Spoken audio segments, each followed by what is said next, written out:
आदर, अभिनंदन, आभार।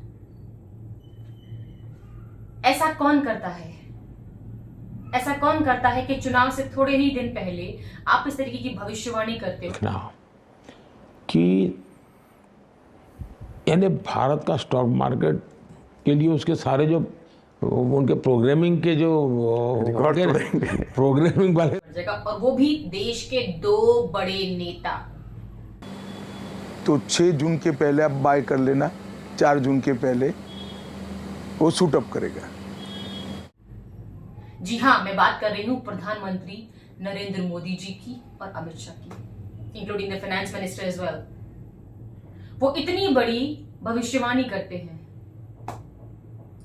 शायद आपको आपका रोल नहीं पता।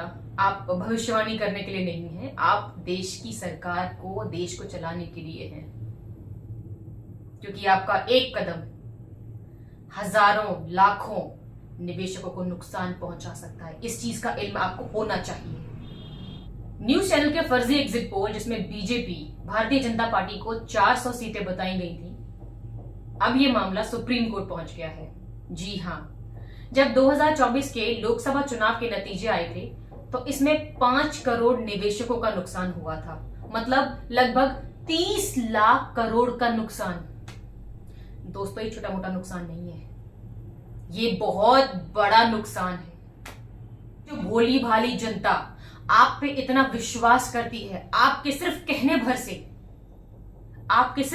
भर से उसने इतना बड़ा निर्णय ले लिया। हाँ, जब 2024 के लोकसभा चुनाव के नतीजे आए थे तो उसमें 5 करोड़, जी हाँ 5 करोड़ निवेशकों का नुकसान हुआ था, मतलब लगभग 30 लाख करोड़ का नुकसान। ये छोटा मोटा नुकसान नहीं है। अब ये मामला सुप्रीम कोर्ट पहुंच गया है। ये मत भूलिए कि इस मामले को किसने सबसे पहले उठाया था।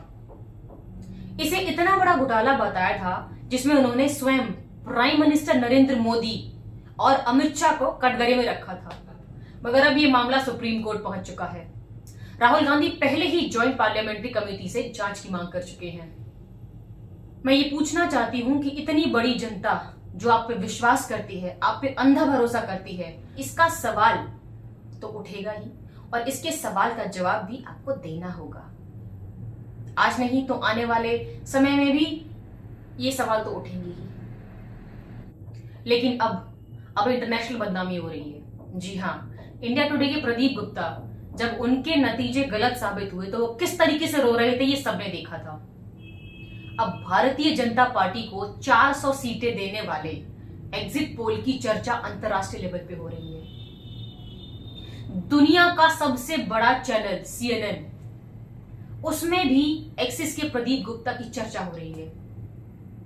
Election result in the most populous country in the world. Incumbent Narendra Modi just clinched a 3rd term as India's prime minister, but not without a significant setback. Results show that his once dominant party is losing ground in parliament, completely catching some off guard, including this popular pollster who wept on live television after he realized his predictions were wildly off track. Our pollsters in the US.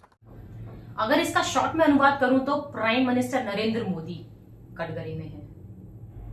Viewers, ये मामला बहुत गंभीर है जिसमें खुद prime minister Narendra Modi और अमित शाह शामिल हैं। इसकी जांच तो होनी ही चाहिए, सच सबके सामने आना ही चाहिए। नमस्कार।